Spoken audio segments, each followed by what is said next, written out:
എൻ്റെ മാന്യ സുഹൃത്ത് അഹമ്മദ് സഖാഫി നല്ല വഴല് പറഞ്ഞുകൊണ്ടിരിക്കുകയായിരുന്നു. അദ്ദേഹം ആ വഴല് കുറച്ചുകൂടി നീട്ടിയിരുന്നെങ്കിൽ എന്ന് ഞാനിങ്ങനെ ആഗ്രഹിച്ചു കൊണ്ടിരിക്കുമ്പോഴാണ് പെട്ടെന്ന് മൂപ്പര് നിർത്തിയത്. ഒരുപാട് കാലം അള്ളാഹുവിൻ്റെ ദീനിന് സുന്നത്ത് ജമാഅത്തിന് ഖിദ്മത്ത് ചെയ്യാനുള്ള വലിയ തൗഫീഖ് അള്ളാഹു അദ്ദേഹത്തിനും നമുക്കും പ്രദാനം ചെയ്യട്ടെ.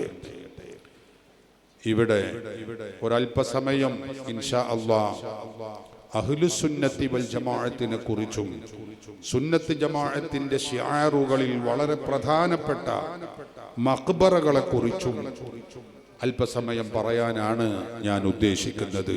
അല്ലാഹു തൗഫീഖ് ചെയ്യട്ടെ.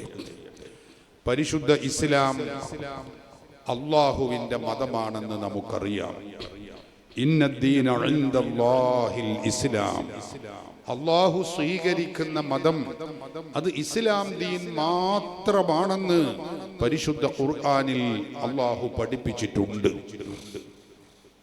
ആ ഇസ്ലാം ദീൻ മാത്രമേ പാരത്രിക ലോകത്ത് ഉപകാരപ്പെടുകയുള്ളൂ എന്ന കാര്യവും ഖുർആൻ നമ്മെ അടിക്കടി ഓർമ്മപ്പെടുത്തിയിട്ടുണ്ട്. ومن يبتغي غير الإسلام دينا فلن يقبل منه وهو في الآخرة من الخاسرين. ഇസ്ലാമല്ലാത്ത ഒരു മതത്തെ ഒരാൾ പുൽകിയാൽ അല്ലാഹു അവനിൽ നിന്നത് സ്വീകരിക്കുകയില്ല. വഹുവ ഫിൽ ആഖിറതി മിനൽ ഖാസിരീൻ. അവൻ ആഖിറത്തിൽ പരാജിതരിൽ പെട്ടവരാകുന്നു എന്ന് അല്ലാഹുവിൻ്റെ ഖുർആൻ നമ്മെ പഠിപ്പിക്കുന്നുണ്ട്. അതുകൊണ്ട് ഇസ്ലാം ദീൻ മാത്രമാണ് ദുനിയാവിലും ആഖിറത്തിലും ഉപകരിക്കുന്ന മതം എന്ന കാര്യത്തിൽ യാതൊരു ആശങ്കയും ഉണ്ടാവേണ്ടതില്ല. ആ കാര്യം വളരെ സ്പഷ്ടമാണ്, വ്യക്തമാണ്, കൃത്യമാണ്. പരിശുദ്ധ ഖുർആനും തിരുസുന്നത്തും നമ്മെ തീർത്തും ആ കാര്യം പഠിപ്പിച്ചിട്ടുള്ളതുമാണ്. സഹോദരങ്ങളെ, എന്നാൽ ആ ഇസ്ലാം ദീൻ ഏതാണ്? ഇസ്ലാമിന്റെ പേരിൽ അതിന്റെ അവകാശവാദങ്ങളുമായി പലരും രംഗത്തുണ്ട്. ആ ഇസ്ലാം ദീൻ യഥാർത്ഥത്തിൽ ഇസ്ലാമിന്റെ ശരിയായ ആശയങ്ങൾ ഏതാണ്, എന്താണ് ഇസ്ലാം എന്നതിനെ കുറിച്ച് നമ്മളൊക്കെ മനസ്സിലാക്കേണ്ടതുണ്ട്. നമ്മളൊക്കെ പാരമ്പര്യ ഇസ്ലാമിന്റെ വാഹകരാണ്, അതിൽ അടിയുറച്ചവരാണ്. നമുക്കെല്ലാവർക്കും അറിയാം, അല്ലാഹു മരണം വരേക്കും നമ്മെ ആ മാർഗത്തിൽ അടിയുറപ്പിച്ച് നിർത്തി തരട്ടെ. പക്ഷേ പല വസ്വാസുകളും നമ്മുടെ രാജ്യത്ത് ഓൺലൈനിലും അല്ലെങ്കിൽ സോഷ്യൽ മീഡിയകളിലും ഇങ്ങനെ പ്രചരിക്കുന്ന ഒരു കാലഘട്ടത്തിലാണ് നമ്മൾ ജീവിച്ചു കൊണ്ടിരിക്കുന്നത്. അതുകൊണ്ട് അതിൻ്റെ അടിസ്ഥാനം നമ്മൾ മനസ്സിലാക്കണം. ഒരല്പസമയം ആമുഖം എന്ന നിലക്ക് ഞാൻ അത് നിങ്ങളുടെ ശ്രദ്ധയിൽപ്പെടുത്തുകയാണ്. പ്രിയപ്പെട്ട സഹോദരങ്ങളെ, പരിശുദ്ധ ഇസ്ലാം എന്നത്, യഥാർത്ഥ ഇസ്ലാം എന്നാൽ നമുക്കെല്ലാവർക്കും അറിയാം, മുഹമ്മദുർ റസൂലുള്ളാഹി സ്വല്ലല്ലാഹു അലൈഹി വസല്ലമ തങ്ങൾ 23 വർഷക്കാലങ്ങളിലായി അവിടുത്തെ സ്വഹാബികൾക്ക് പകർന്നുകൊടുത്ത, പഠിപ്പിച്ചു കൊടുത്ത ആശയങ്ങളാണ്. അതിലാർക്കും സംശയമില്ല. ആ 23 വർഷക്കാലങ്ങളിൽ നബി സല്ലല്ലാഹു അലൈഹി വസല്ലമ തങ്ങളെ പഠിച്ചും ആ റസൂലുള്ളാഹിൽ നിന്ന് പകർത്തിയതുമായ ആശയങ്ങളാണ്, സ്വഹാബികൾ പകർത്തിയ ആശയങ്ങളാണ് ഇസ്ലാം എന്നതുകൊണ്ട് ഉദ്ദേശിക്കുന്നത്. സ്വഹാബി വര്യന്മാർ അള്ളാഹുവിന്റെ റസൂലിനെ കണ്ടും കേട്ടും അനുഭവിച്ചും ജീവിച്ച ആ സ്വഹാബികൾ അള്ളാഹുവിന്റെ റസൂലിൽ നിന്ന് ഇസ്ലാം ദീനിനെ അവരുടെ ജീവിതത്തിലേക്ക് പകർത്തി. ആ സ്വഹാബികൾ അവരുടെ ശിഷ്യഗണങ്ങളായ താബിഉകൾക്ക് ആ ആശയങ്ങൾ പകർന്നുകൊടുത്തു. താബിഉകളോ അവരുടെ ശിഷ്യന്മാരായ തബഉ താബിഉകളിലേക്ക് അത് പഠിപ്പിച്ചു കൊടുത്തു. ഇങ്ങനെ താബിഉകളുടെയും തബഉ താബിഉകളുടെയും കാലഘട്ടമായപ്പോൾ അത് ആ കർമ്മങ്ങൾ, പ്രിയപ്പെട്ടവരെ, ആ നിയമങ്ങൾ അല്ലെങ്കിൽ ആ ആദർശങ്ങൾ അതൊന്ന് ക്രോഡീകരിച്ചു വെച്ചു. അക്കാലത്ത് ജീവിച്ച ഏറ്റവും പ്രധാനപ്പെട്ട 4 ഇമാമുമാർ, അതേ ലക്ഷക്കണക്കിന് ഹദീസ് പാണ്ഡിത്യമുള്ള മഹാമനീഷികളായ 4 പണ്ഡിതന്മാര് ആ ആശയത്തെ ക്രോഡീകരിച്ചു വെച്ചു. ആരാണവർ? ഇമാമുൽ അഅ്ലം അബൂ ഹനീഫത്തുൽ കൂഫി, ഇമാമു ദാരിൽ ഹിജ്റ മാലിക് ഇബ്നു അനസ് റളിയല്ലാഹു അൻഹു, ഇമാമുൽ അഇമ്മ മുഹമ്മദ് ഇബ്നു ഇദ്രീസ് അശ്ശാഫിഈ, ഇമാമുസ് സുന്ന അഹ്മദ് ഇബ്നു ഹംബൽ റളിയല്ലാഹു അൻഹും. ആ 4 പണ്ഡിതന്മാർ ഈ ആശയത്തെ ഒന്ന് ക്രോഡീകരിച്ചു വെച്ചു. ഈ ക്രോഡീകരണത്തിനാണ് മദ്ഹബുകൾ എന്ന് പറയുന്നത്. മദ്ഹബുകൾ എന്ന് പറഞ്ഞാൽ അത് ഖുർആനിന്റെയും സുന്നത്തിന്റെയും സ്വഹാബത്ത് പഠിപ്പിച്ച താബിഉകൾ പകർന്നു നൽകിയ വ്യാഖ്യാനങ്ങളുടെയും ശരിയായ പകർപ്പുകളാണ്, ശരിയായ ആശയങ്ങളാണ്. സഹോദരങ്ങളെ, ആ ആശയങ്ങൾ പിൽക്കാലത്തുള്ള മറ്റു പണ്ഡിതരിലൂടെ, അഇമ്മത്തുകളിലൂടെ, അതേ സലഫുസ് സാലിഹുകളിലൂടെ, സച്ചരിതരായ മുൻഗാമികളിലൂടെ കൈമാറി കൈമാറി കൈമാറി കിട്ടിയ ആ മഹത്തായ ആശയങ്ങൾക്കാണ് ഇസ്ലാം ദീൻ എന്ന് പറയുക. ഇത് നമ്മളൊക്കെ പഠിക്കണം, മനസ്സിലാക്കണം. 14 നൂറ്റാണ്ട് കാലത്തെ ആ മഹത്തായ ആശയങ്ങൾ അത് സ്വഹാബികളിലൂടെ, താബിഈകളിലൂടെ, തബഉ താബിഈകളിലൂടെ, മദ്ഹബിന്റെ ഇമാമുമാരിലൂടെ, മറ്റ് അയിമ്മത്തുകളിലൂടെ, സച്ചരിതരായ മുൻഗാമികളിലൂടെ കൈമാറി കൈമാറി വന്ന ആശയങ്ങളാണ് ഇസ്ലാം എന്നതുകൊണ്ട് ഉദ്ദേശിക്കുന്നത്. സഹോദരങ്ങളെ, ഇന്നുള്ള ഒരു മനുഷ്യൻ അദ്ദേഹം പറയുകയാണ്, ചിന്തിക്കുകയാണ്, അതൊന്നും ഞാൻ ഉൾക്കൊള്ളില്ല, എൻ്റെ മുമ്പിൽ ഖുർആനുണ്ട്, സുന്നത്തുണ്ട്, ഞാൻ അത് മറിച്ചു നോക്കും, അതിനെനിക്ക് പറ്റിയ ഒരു പരിഭാഷ, ഏതെങ്കിലും ഒരു മൗലവി എഴുതിയ പരിഭാഷയും ഞാൻ വായിക്കും, എന്നിട്ട് ഞാൻ അതിൽ നിന്ന് മനസ്സിലാക്കുന്നത് എന്തോ അതാണ് ഇസ്ലാമായി ഞാൻ മനസ്സിലാക്കുകയുള്ളൂ. അതല്ലാതെ ഈ പറഞ്ഞ പൂർവികരായ 14 നൂറ്റാണ്ടിന്റെ പാരമ്പര്യമൊന്നും എന്നോട് പറയേണ്ടതില്ല എന്ന് ഒരാൾ പറഞ്ഞാൽ അയാൾക്ക് ഇസ്ലാം ലഭിക്കില്ല. അദ്ദേഹത്തിന് പാരമ്പര്യ ഇസ്ലാം ലഭ്യമാകില്ല. ഖുർആൻ പഠിപ്പിച്ച ഇന്നദ്ദീന ഇൻദല്ലാഹിൽ ഇസ്ലാം എന്ന് പറഞ്ഞ ഇസ്ലാം അയാൾക്ക് ലഭിക്കുകയില്ല എന്ന കാര്യം നമ്മൾ മനസ്സിലാക്കണം.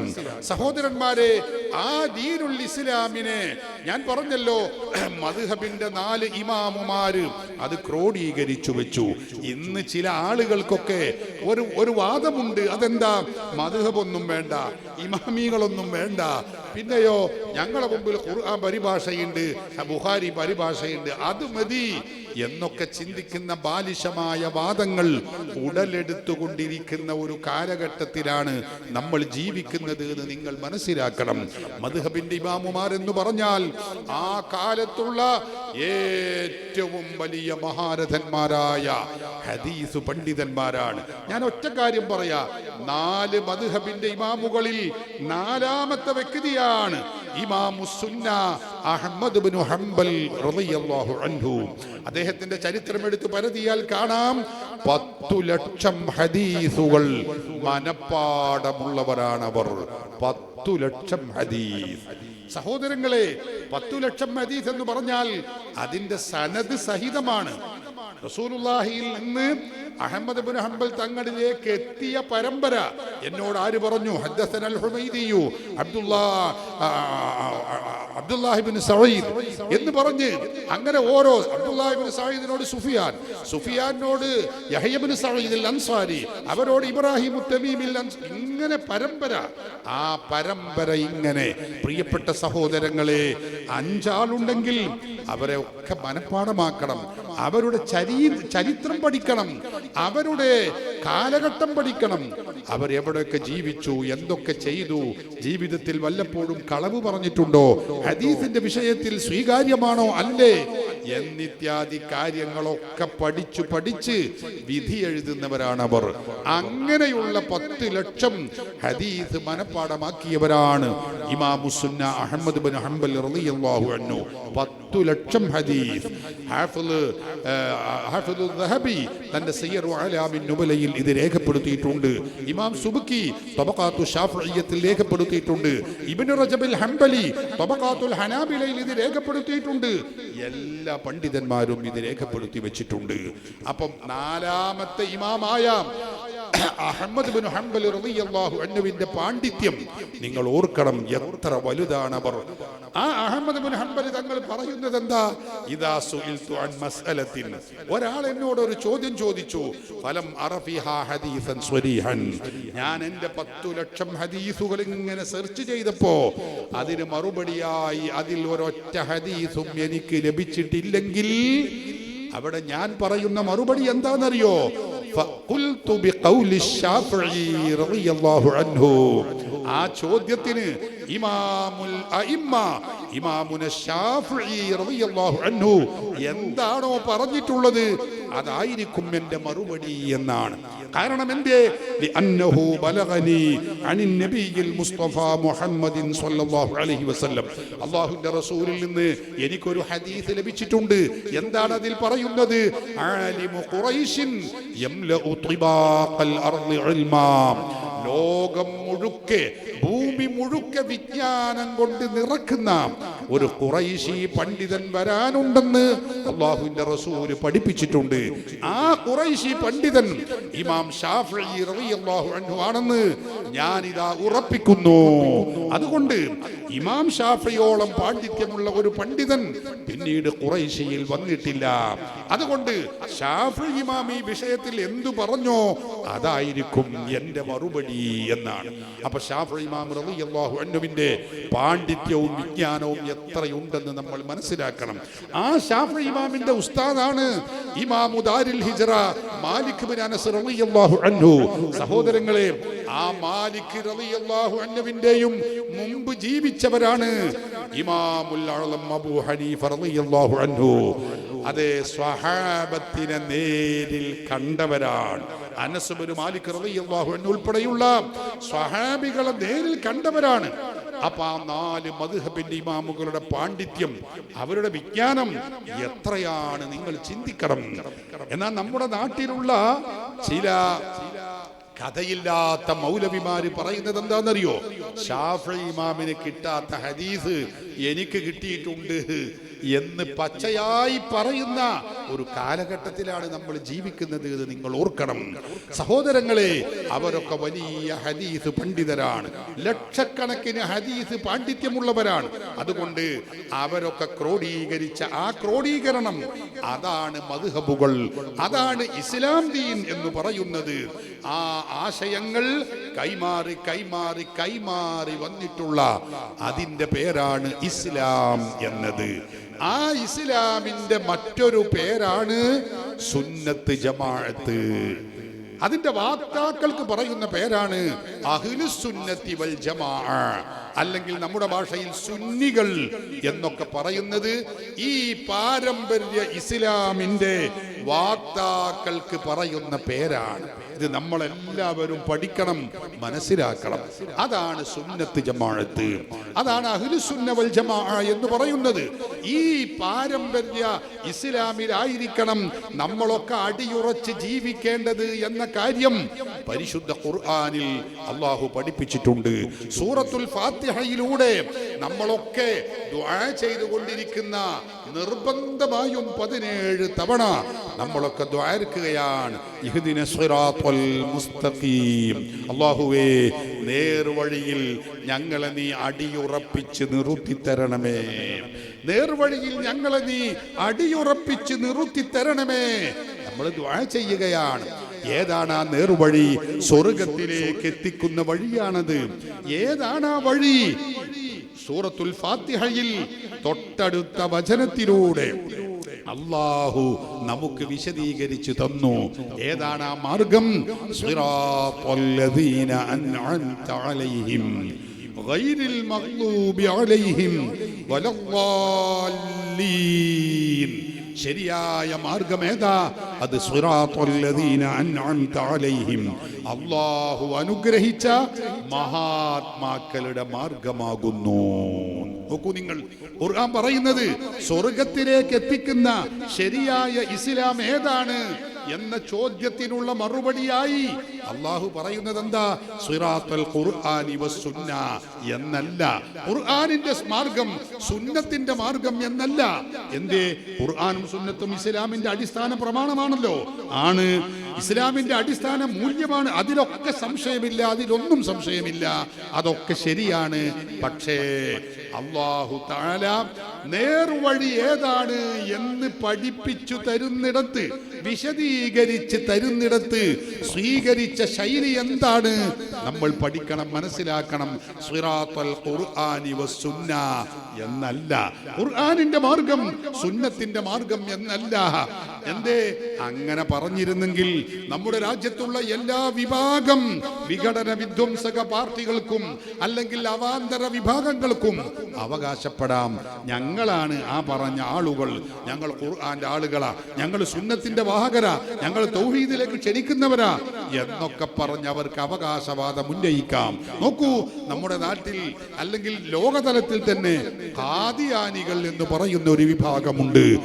മുഹമ്മദ് നബി സല്ലല്ലാഹു അലൈഹി വസല്ലമ തങ്ങൾക്ക് ശേഷം പ്രവാചകനാണെന്ന വാദവുമായി രംഗത്ത് വന്ന, തലക്ക് സുഖമില്ലാത്ത, അതെ അവിഭക്ത ഇന്ത്യയിലെ പഞ്ചാബിൽ ജനിച്ച, തലക്ക് വേണ്ടതുപോലെ വെളിവില്ലാത്ത മൂത്രവാർച്ചക്കാരനായ മീർസ ഗുലാം അഹമ്മദ് ഖാദിയാനി എന്ന മനുഷ്യൻ താൻ പ്രവാചകനാണ്, നബിയാണ് എന്ന് പറയുന്നത് എങ്ങനെയാണ്? തെളിവെന്താ? മൂപ്പർക്ക് ഓതാനുള്ളത് ഖുർആനാണ്, സുന്നത്താണ്. നോക്കൂ, നിസ്കാരം 3 വഖത്ത് മാത്രമേ ഉള്ളൂ എന്ന് വാദിച്ച് രംഗത്ത് വന്ന ഖുർആൻ സുന്നത്ത് സൊസൈറ്റി എന്ന പേര് തന്നെയുള്ള മൗലവി ചേകന്നൂർ മൗലവി നിസ്കാരം 3 വഖത്താന്ന് പറയുന്നവരാണ്. ആ വിഭാഗം അവർക്ക് ഓതാനുള്ളതും ഖുർആനാണ്, അവർക്ക് പറയാനുള്ളതും ഹദീസാണ്. നോക്കൂ, ഇവിടെയുള്ള സലഫികൾ എന്ന് പറയുന്ന വഹാബികൾ അല്ലെങ്കിൽ മുജാഹിദുകൾ, പേരെന്ത് പറഞ്ഞാലും മൗദൂദികൾ എന്ന് പറയുന്ന ജമാഅത്തെ ഇസ്ലാമി, അവർക്കും ഓതാനുള്ളത് ഖുർആനാണ്. ഖുർആൻ ഓതി അവർ പറയുന്നത് എന്താ? മുസ്ലിമീങ്ങളൊക്കെ കാഫിറുകളാണ്, മുസ്ലിമീങ്ങളൊക്കെ മുശ്രിക്കുകളാണ്, അവരൊക്കെ അബൂജഹലുകളാണ്, മുർത്തദ്ദുകളാണ്. ഓതാനുള്ളത് എന്താ? അവർക്കും ഖുർആനാണ്, ഹദീസാണ്. ഖുർആനിനെയും ഹദീസിനെയും ഓതി ദുർവ്യാഖ്യാനിക്കുന്ന പ്രവണതയാണ് സഹോദരങ്ങളെ അവരൊക്കെ ചെയ്യുന്നത്. അതുകൊണ്ടാണ് അല്ലാഹു ജല്ല വഅല നമ്മോട് പറഞ്ഞു, നേർവഴി സ്വർഗത്തിലേക്ക് എത്തിക്കുന്ന ആ മാർഗം അതേതാണെന്നറിയോ? അത് ഖുർആൻ ആരെങ്കിലും ഓതിയത് കൊണ്ട് മാത്രം ആ മാർഗമാവില്ല. പിന്നെയോ ആ ഖുർആനും ആ സുന്നത്തും നേരിൽ കാണുകയും പഠിക്കുകയും ഉൾക്കൊള്ളുകയും ആ ഖുർആനിന്റെയും സുന്നത്തിന്റെയും ആശയങ്ങളിൽ അധിഷ്ഠിതമായി സൂക്ഷ്മതയോടെ ജീവിതം നയിക്കുകയും ചെയ്ത മഹാത്മാക്കളുണ്ട്. അവരുടെ മാർഗമാണ് ഇസ്ലാം.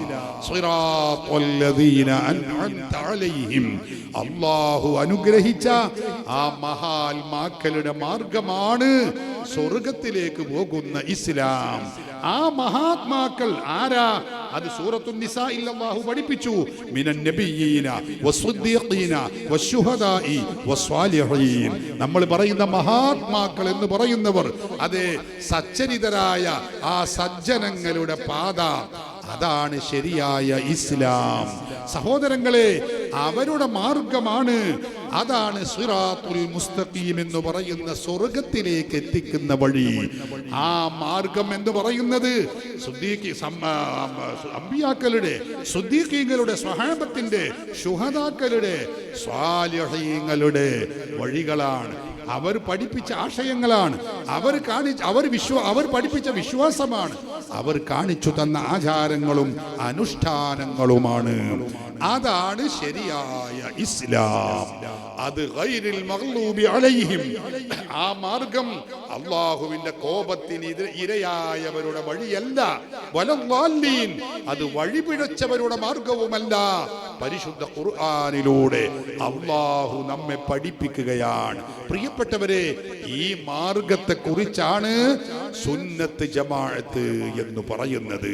അതാണ് ഇസ്ലാം എന്ന് പറയുന്നത്. അതാണ് സ്വർഗത്തിലേക്ക് എത്തിക്കുന്ന ശരിയായ മാർഗം, ശരിയായ ദീനുൽ ഇസ്ലാം എന്ന് പറയുന്നത് നമ്മൾ ഇത് മനസ്സിലാക്കണം. നമ്മൾ മറക്കാതെ ഫാത്തിഹ സൂറത്ത് ദിവസവും നിർബന്ധമായി 17 തവണ ഓതിക്കൊണ്ടിരിക്കുമ്പോ നമ്മുടെ മനസ്സിന്റെ അടിത്തട്ടിലൂടെ സ്മൃതി പഥത്തിലൂടെ ഈ ആശയം ദിവസവും ഓടിക്കൊണ്ടിരിക്കണം. അതെ, സജ്ജനങ്ങളുടെ മഹാത്മാക്കളുടെ ആ മാർഗമാണ് ശരിയായ ഇസ്ലാം. അതാണ് സ്വർഗത്തിലേക്ക് പോകുന്ന വഴി. ആ മാർഗത്തിന്റെ പേരാണ് സുന്നത്ത് ജമാഅത്ത്. ആ മാർഗത്തിന്റെ പേരാണ്, അതിന്റെ വാഹകർക്ക് പറയുന്ന പേരാണ് അഹ്ലുസ് സുന്നത്തി വൽ ജമാഅ, അല്ലെങ്കിൽ സുന്നികൾ എന്ന് പറയുന്നത് ഈ മാർഗത്തെ കുറിച്ചാണ്. സഹോദരങ്ങളെ, ഇങ്ങനെ ഒരു പേര് ചില ആളുകളൊക്കെ പറയും. സമസ്ത കേരള ജംഇയ്യത്തുൽ ഉലമ വന്നതിന്റെ ശേഷമാണ് ഇങ്ങനെ സുന്നി, അഹ്ലുസുന്ന എന്തൊക്കെ പേര് പറയാൻ തുടങ്ങിയത് എന്ന ഒരു കുപ്രചരണം ചില ആളുകളൊക്കെ നടത്താറുണ്ട്. ശരിയല്ല. ഈ പേര് നമ്മളാരും പറഞ്ഞതല്ല. ഹബീബായ മുഹമ്മദുർ റസൂലുള്ളാഹി സ്വല്ലല്ലാഹു അലൈഹി വസല്ലമ തങ്ങൾ നമുക്ക് പഠിപ്പിച്ചു തന്നതാണ്. ഒരു സന്ദർഭത്തിൽ അവിടെ നിന്ന് പറഞ്ഞു, ബനൂ ഇസ്രായേലിയർ 72 വിഭാഗമായി തീർന്നിട്ടുണ്ട്. 72 വിഭാഗമായി അവർ ശിഥിലമായി.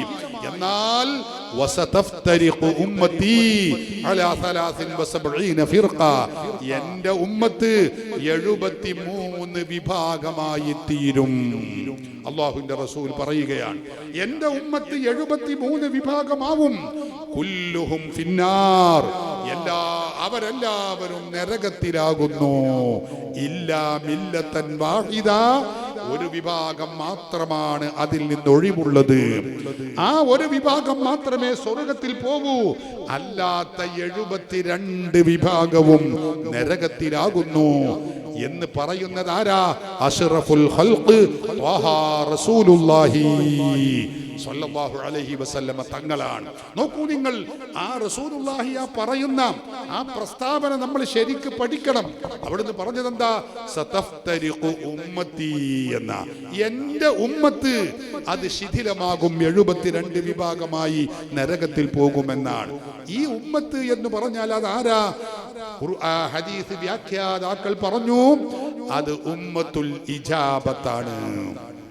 ഉമ്മത്തുൽ ദഅവത്തല്ല, ഉമ്മത്തുൽ ഇത്തിബാഉമല്ല, ഉമ്മത്തുൽ ഇജാബത്താണ്. ആ ഇജാബത്തിന്റെ ഉമ്മത്ത് 72 വിഭാഗമായി നരകത്തിൽ പോകും. ആരാണ് ഈ ഉമ്മത്തുൽ ഇജാബത്ത് എന്ന് പറഞ്ഞാൽ? അത് ഞങ്ങള് അല്ലാഹുവിലും റസൂലിലും വിശ്വസിക്കുന്നവരാണെന്ന് പറയുന്ന ആരെല്ലാം ഉണ്ടോ അവരൊക്കെ കുറിച്ചാണ് പറയുന്നത്. ഞങ്ങൾ അള്ളാഹുവിന്റെ ആളുകളാണ്, ഞങ്ങൾ റസൂലുള്ളാഹിന്റെ സുന്നത്തിന്റെ വാഹകരാണ്, ഞങ്ങൾ ഖുർആനും സുന്നത്തും മുറുകെ പിടിക്കുന്നവരാണ് എന്ന് പറയുന്ന കക്ഷികൾ 72 വിഭാഗമായി നരകത്തിലേക്ക് പോകുന്നു. അള്ളാഹു നമ്മെ കാത്തിരക്ഷിക്കട്ടെ. ആ പോകുന്ന ആളുകൾ ആരാണ്? റസൂലുള്ളാഹിയുടെ ഈ ഹദീസിൽ നിന്ന് സ്പഷ്ടമായി അവര് ഷഹാദത്ത് കലിമ ചൊല്ലുന്നവരാണ്, അല്ലേ? അവർ നിസ്കരിക്കുന്നവരാണ്, അവർ നോമ്പനുഷ്ഠിക്കുന്നവരാണ്, അവർ ഹജ്ജും ഉംറയും നിർവഹിക്കുന്നവരാണ്, അവർ സ്വതക്ക ചെയ്യുന്നവരാണ്, അവർ പള്ളി ഉണ്ടാക്കുന്നവരാണ്, അവർ ഖുർആൻ പാരായണം ചെയ്യുന്നവരാ, അവർ താടി വെക്കുന്നവരാണ്. ഇതൊക്കെ അവർ ചെയ്യും. പക്ഷേ കുല്ലുഹും ഫിന്നാർ, അവരൊക്കെയും നരകത്തിലാകുന്നു. എന്റെ പ്രിയപ്പെട്ട സഹോദരിമാരെ, സഹോദരങ്ങളെ, നമ്മൾ ചിന്തിക്കണം, പഠിക്കണം. നമ്മുടെ ആളുകൾക്ക്, സാധാരണക്കാർക്ക് ഒരു ധാരണയുണ്ട്, എന്തായാലും എന്താ, അവരും നിസ്കരിക്കണില്ലേ, നോമ്പനുഷ്ഠിക്കണില്ലേ, അവരും താടി വെക്കണില്ലേ, ഓരും പള്ളി പോണില്ലേ, അവരും ഖുർആൻ ഓതുന്നില്ലേ എന്ന ഒരു മൗഢ്യമായ ചിന്ത നമുക്കുണ്ട്. എന്നാ അള്ളാഹുവിന്റെ റസൂല് പറയുന്നത് എന്താ? അതൊക്കെ ചെയ്യും അവർ, പക്ഷേ കുല്ലുഹും ഫിന്നാർ, അവരൊക്കെ നരകത്തിലാകുന്നു.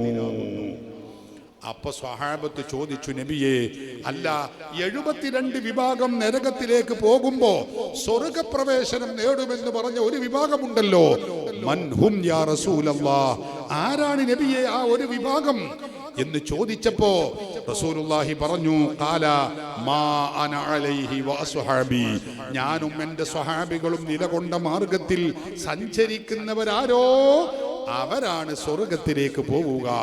ഹാഫിദ് അബുൽ ലൈഥി സമർഖന്ദി, ഹുജ്ജത്തുൽ ഇസ്ലാം അബൂ ഹാമിദ് അൽ ഗസാലി, ഇമാം അബുൽ ഫത്ഹ് ഷഹ്റസ്ഥാനി അവരൊക്കെ ഉദ്ധരിക്കുന്ന ഹദീസിന്റെ മറ്റൊരു റിപ്പോർട്ടിൽ ഇങ്ങനെയാണ് പറയുന്നത്: മാ ഹാദിഹിൽ വാഹിദ, ആരാണ് സ്വർഗത്തിലേക്ക് പോകുന്നത് നബിയേ എന്ന് ചോദിച്ചപ്പോ ഖാല, അല്ലാഹുവിന്റെ റസൂൽ പറഞ്ഞു, അഹ്ലുസ് സുന്നത്തി വൽ ജമാഅ, സ്വർഗത്തിലേക്ക് പോകുന്നത് അഹ്ലുസ് സുന്നത്തി വൽ ജമാഅത്ത് ആകുന്നു. അങ്ങനെ തന്നെ അല്ലാഹുവിന്റെ റസൂൽ പറഞ്ഞ ഹദീസ് ഇമാമുമാർ അവരുടെ കിതാബിൽ രേഖപ്പെടുത്തി വെക്കുന്നു. അപ്പോ അഹ്ലുസ് സുന്ന വൽ ജമാഅ എന്ന ഈ പേര് സഹോദരങ്ങളെ നമ്മൾ ഇട്ടതല്ല, അല്ലാഹുവിന്റെ റസൂൽ പഠിപ്പിച്ച പേരാണ്. ഈ മാർഗത്തിലാണ് നമ്മൾ സഞ്ചരിക്കേണ്ടത്. അതിൽ നിന്ന് വിഘടിച്ചു പോയാൽ, അതിൽ നിന്ന് വ്യതിയാനം സംഭവിച്ചാൽ അവർക്കാണ് മുബ്തദിഉകൾ എന്ന് പറയുക, മതനവീകരണവാദികൾ, സുന്നി അല്ലാത്തവർ എന്ന് പറയുക. അങ്ങനെ സുന്നി അല്ലാത്തവരായാലുള്ള ദുരന്തം എന്താ? അവര് നിസ്കരിക്കുന്നുവല്ലോ, നോമ്പനുഷ്ഠിക്കുന്നുവല്ലോ, അതുകൊണ്ടൊന്നും കാര്യമില്ല. ഹബീബായ നബി സല്ലല്ലാഹു അലൈഹി വസല്ലമ തങ്ങൾ പറഞ്ഞു, ലാ യഖ്ബലുല്ലാഹു ലിസാഹിബി ബിദ്അ. അല്ലാഹുവിന്റെ റസൂൽ പഠിപ്പിക്കുകയാണ്, ലാ യഖ്ബലുല്ലാഹു ലിസാഹിബി ബിദ്അ. സുന്നിയല്ലാത്ത വ്യക്തി, അതേ പുത്തൻവാദിയായ മതനവീകരണവാദിയായ വ്യക്തി ഉണ്ടല്ലോ, അവരിൽ നിന്ന് അല്ലാഹു സ്വീകരിക്കുകയില്ല. ലാ യഖ്ബലുല്ലാഹ്, അല്ലാഹു സ്വീകരിക്കുകയില്ല. സൗമൻ, അവൻ നിർവഹിക്കുന്ന നോമ്പ് അല്ലാഹു സ്വീകരിക്കൂല.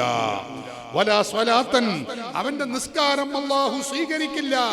വലാ സ്വദഖത്തൻ, അവർ നിർവഹിക്കുന്ന സകാത്ത്, സ്വദഖ, ലക്ഷക്കണക്കിന് രൂപയുടെ സകാത്തും സ്വദഖയും ഒക്കെ അവർ നൽകും. പക്ഷേ അല്ലാഹുവിന് അതിന്റെ ആവശ്യമില്ല. വലാ ഹജ്ജൻ വലാ ഉംറ, പുത്തൻവാദിയായ മനുഷ്യൻ, സുന്നിയല്ലാത്ത മനുഷ്യൻ, അവൻ നിർവഹിക്കുന്ന ഹജ്ജും ഉംറയും അല്ലാഹു സ്വീകരിക്കുകയില്ല. നമ്മൾ ചെയ്യുന്ന ഇബാദത്തുകൾ അല്ലാഹു സ്വീകരിക്കാതെ തള്ളണം എന്ന് ആഗ്രഹിക്കുന്ന ആരെങ്കിലും ഉണ്ടോ?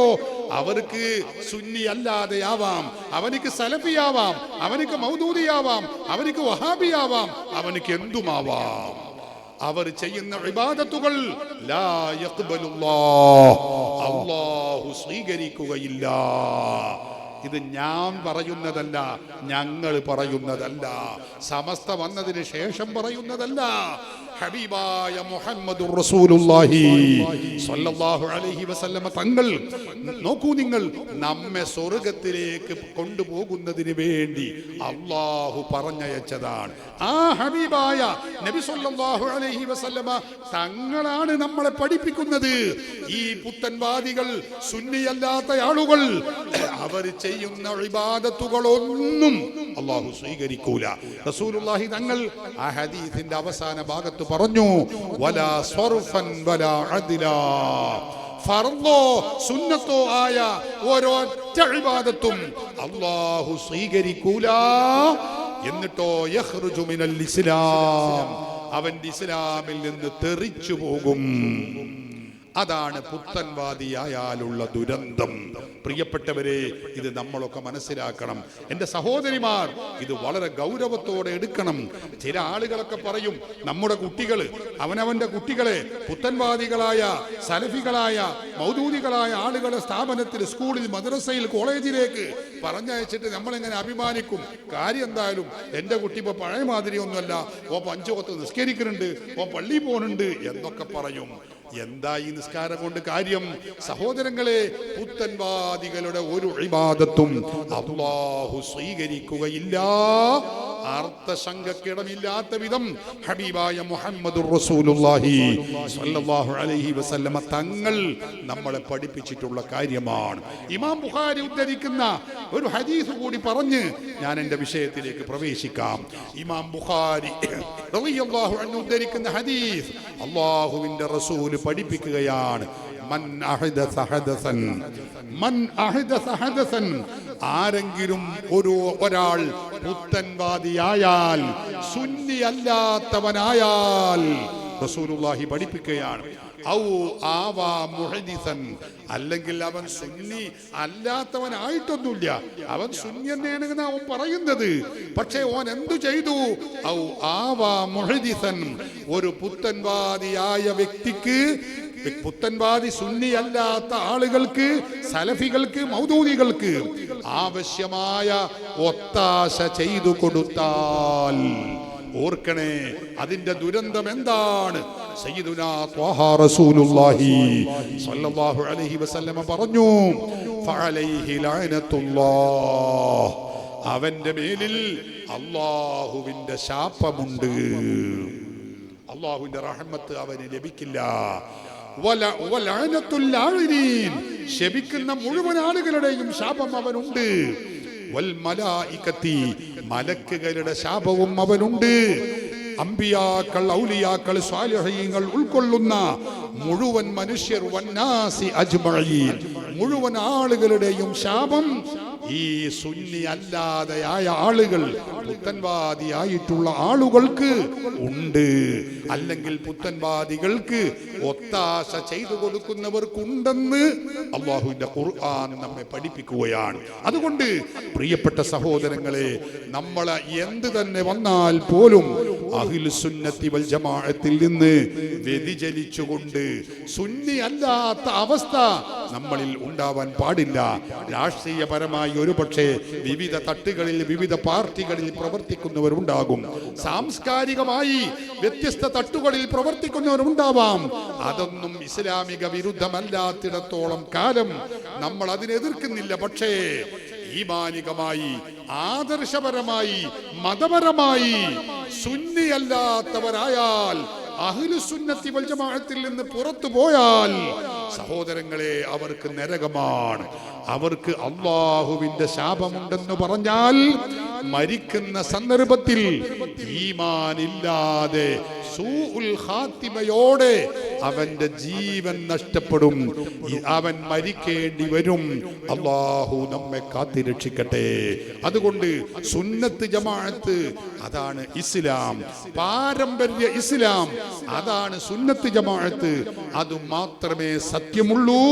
അതിൽ നമ്മളെല്ലാവരും അടിയുറച്ച് ജീവിക്കാൻ നാം ഒക്കെ ശ്രമിക്കുകയും അതിനുവേണ്ടി പ്രവർത്തിക്കുകയും ചെയ്യണമെന്നാണ് എനിക്ക് ഓർമ്മപ്പെടുത്താനുള്ളത്. പ്രിയപ്പെട്ടവരെ, ഈ ഇസ്ലാമിക ആദർശങ്ങൾ, അതെ, അഹ്ലുസുന്നത്തി വൽ ജമാഅത്തിന്റെ അടിസ്ഥാന വിശ്വാസമാണ്, അടിസ്ഥാന തത്വമാണ് തഅ്ളീമു മാ അല്ലമല്ലാഹ് വ തഹ്ഖീറു മാ ഹഖറല്ലാഹ്. അല്ലാഹു ബഹുമാനിച്ചവയെ ബഹുമാനിക്കുക, അല്ലാഹു ആദരിച്ചവരെ ആദരിക്കുക. അല്ലാഹു നിസ്സാരപ്പെടുത്തിയ ആളുകളുണ്ട്, അവരുടെ നിസ്സാരതയെ നാമും അതേ രൂപത്തിൽ കാണുക, അവരെ പിന്നെ ബഹുമാനിക്കാൻ പാടില്ല. ഈ വിധത്തിൽ ഏതെങ്കിലും ഒരാൾ പ്രവർത്തിക്കുമ്പോഴാണ് അവന്റെ ഈമാൻ പരിപൂർണമാവുകയുള്ളൂ. അല്ലാഹു ബഹുമാനിച്ചവരെ ബഹുമാനിക്കുക, ബഹുമാനിച്ച വസ്തുക്കളെ ബഹുമാനിക്കുക, ബഹുമാനിച്ച സമയങ്ങളെ ബഹുമാനിക്കുക, ബഹുമാനിച്ച വ്യക്തികളെ ബഹുമാനിക്കുക.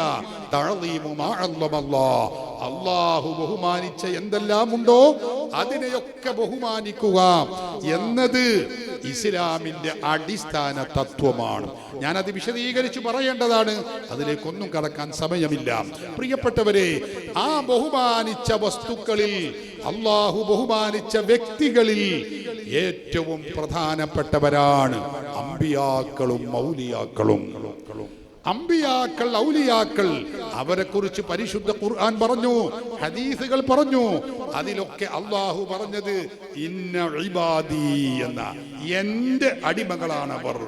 നമ്മൾ ചിലവരെ പറ്റി പറയില്ലേ, നല്ലത് ചെയ്ത മക്കളെ പറ്റി, 4 or 5 മക്കളുണ്ടെങ്കിൽ ഒരു മകൻ നന്നായി നല്ല മാർക്കോടെ അവൻ ഉന്നതമായ ഒരു വിജയം നേടി പരീക്ഷയിൽ, എന്നാൽ നമ്മൾ അഭിമാനിക്കും, മോൻ എൻ്റെ മോനാണ്, മറ്റുള്ള 4 മക്കളും ഇയാളുടെ മോൻ തന്നെയാണ്. പക്ഷെ എന്നാലും നമുക്കെന്താ അഭിമാനിക്കാൻ വകയുണ്ട്, അതുകൊണ്ട് അവൻ എൻ്റെ മോനാണ് എന്ന് നമ്മൾ പറയുന്നത്. ഇതുപോലെ അല്ലാഹു അവന്റെ ഔലിയാക്കൾ, ഇഷ്ടദാസന്മാരെ കുറിച്ച് പറയുന്നത് ഇബാദി, എന്റെ അടിമകൾ എന്നാണ്. എന്റെ അടിമയാണ് അവർ. അള്ളാഹു ബഹുമാനിച്ചവരാണ്. ആ ബഹുമാനിച്ച മഹാത്മാക്കളെ ബഹുമാനിക്കുക എന്നത് ഈമാനിന്റെ ഭാഗമാണ്. സഹോദരങ്ങളെ, അവരിൽപ്പെട്ടവരാണ് അമ്പിയാക്കളും ഔലിയാക്കളും. നമ്മൾ മഖ്ബറകൾ എന്ന് പറയുമ്പോ അമ്പിയാക്കളുടെയും ഔലിയാക്കളുടെയും മഖ്ബറകൾ, ആ മഖ്ബറകൾ എന്ന് പറഞ്ഞാൽ ആ മഹാത്മാക്കൾ അവരുടെ ജീവിതത്തിനു ശേഷം, മരണത്തിനു ശേഷം അവർ ജീവിക്കുന്ന, അവർ വിശ്രമിക്കുന്ന കേന്ദ്രങ്ങളാണ് മഖ്ബറകൾ, അല്ലെങ്കിൽ ജാറങ്ങൾ എന്ന് നമ്മൾ പറയുന്ന ഈ കേന്ദ്രങ്ങൾ. സഹോദരങ്ങളെ, ഞാൻ ഒരു കാര്യം ഖേദപൂർവം പറയട്ടെ. ഇസ്ലാമിന്റെ പേരിൽ രംഗത്തുള്ള വഹാബികളെന്നോ നിങ്ങളെ നാട്ടിൽ സലഫികൾ എന്നൊക്കെ പറയുന്ന ഈ വിഭാഗം ആളുകൾ പറയുന്നത് എന്താണ്? ഈ മഹാത്മാക്കളുടെ മഖ്ബറകൾ എന്ന് പറഞ്ഞാൽ അത് ലഅനത്തിന്റെ കേന്ദ്രങ്ങളാണ്. മഅദല്ലാഹ്, അത് ശാപകേന്ദ്രങ്ങളാണ്. മുഴുവൻ ജാറങ്ങളും പൊളിച്ചു കളയേണ്ടതാണ്. എത്രത്തോളം ഹബീബായ മുഹമ്മദുർ റസൂലുള്ളാഹി സ്വല്ലല്ലാഹു അലൈഹി വസല്ലമ തങ്ങളുടെ ആ പച്ച കുബ്ബയുണ്ടല്ലോ, ആ ജാറം വരേക്കും അടിച്ചു പൊളിച്ച് നിരപ്പാക്കി കളയും ഞങ്ങൾക്ക് അധികാരം കിട്ടിയാൽ എന്ന് വരെ പറയുന്നവരാണ് നമ്മുടെ രാജ്യത്തുള്ള പുത്തൻവാദികൾ, സുന്നികളല്ലാത്തവർ എന്ന കാര്യം നമ്മൾ പഠിക്കണം. എന്നാൽ ഇസ്ലാമിന്റെ ഭാഷ എന്താണ്? ഇസ്ലാമിന്റെ തീരുമാനം എന്താണ്? ഇസ്ലാമിക പ്രമാണങ്ങൾ ഉദ്ഘോഷിക്കുന്നത് എന്താണെന്നറിയോ? മഹാത്മാക്കൾ അന്ത്യവിശ്രമം കൊള്ളുന്ന മഖ്ബറകൾ, അവരുടെ അന്ത്യവിശ്രമ കേന്ദ്രങ്ങൾ. നമുക്ക് പറയാം, നമ്മുടെ ഖുത്ബുസ്സമാൻ സയ്യിദ് മുഹമ്മദ് ശരീഫുൽ മദനി ഖദ്ദസല്ലാഹു സിർറഹുൽ അസീസ്, മഹാനവറുകൾ അന്ത്യവിശ്രമം കൊള്ളുന്ന ആ കേന്ദ്രം, അത് സഹോദരങ്ങളെ അനുഗ്രഹീതമായ കേന്ദ്രമാണ്. അത് മഖ്ബറകൾ പുണ്യ കേന്ദ്രങ്ങളാണ്, അനുഗ്രഹ കേന്ദ്രങ്ങളാണ്. അല്ലാഹുവിന്റെ റഹ്മത്ത് ഇറങ്ങുന്ന, ബറക്കത്ത് ഇറങ്ങുന്ന കേന്ദ്രങ്ങളാണെന്നാണ് പരിശുദ്ധ ഖുർആനിന്റെ പ്രഖ്യാപനം. ഇഷ്ടംപോലെ നമുക്ക് പ്രമാണങ്ങൾ എടുത്ത് പരതിയാൽ കണ്ടെത്താൻ കഴിയും. ഞാൻ ഒരൊറ്റ ആയത്ത് പറയാം. സൂറത്തുൽ ഇസ്രായിലെ 1-ാമത്തെ വചനം നമുക്കറിയില്ലേ? സുബ്ഹാനല്ലദീ അസ്റാ ബിഅബ്ദിഹി ലൈലൻ മിനൽ മസ്ജിദിൽ ഹറാമി ഇലൽ മസ്ജിദിൽ അഖ്സാ അല്ലദീ ബാറക്നാ ഹൗലഹു ലിനുരിയഹു മിൻ ആയാതിനാ ഇന്നഹു ഹുവസ് സമീഉൽ ബസീർ. അല്ലാഹുവിന്റെ ഖുർആൻ നമ്മളെ പഠിപ്പിച്ചു. നബി സല്ലല്ലാഹു അലൈഹി വസല്ലമ തങ്ങൾക്ക് ആ മിഅ്റാജ്, ഇസ്റാ മിഅ്റാജിന്റെ രാത്രി നമുക്കറിയില്ലേ, മക്കയിൽ നിന്ന് അല്ലാഹുവിന്റെ റസൂലിനെ മസ്ജിദുൽ ഹറാമിൽ നിന്ന് മസ്ജിദുൽ അഖ്സ, ഫലസ്തീനിലുള്ള മസ്ജിദുൽ അഖ്സയിലേക്ക് കൊണ്ടുപോവുകയാണ്.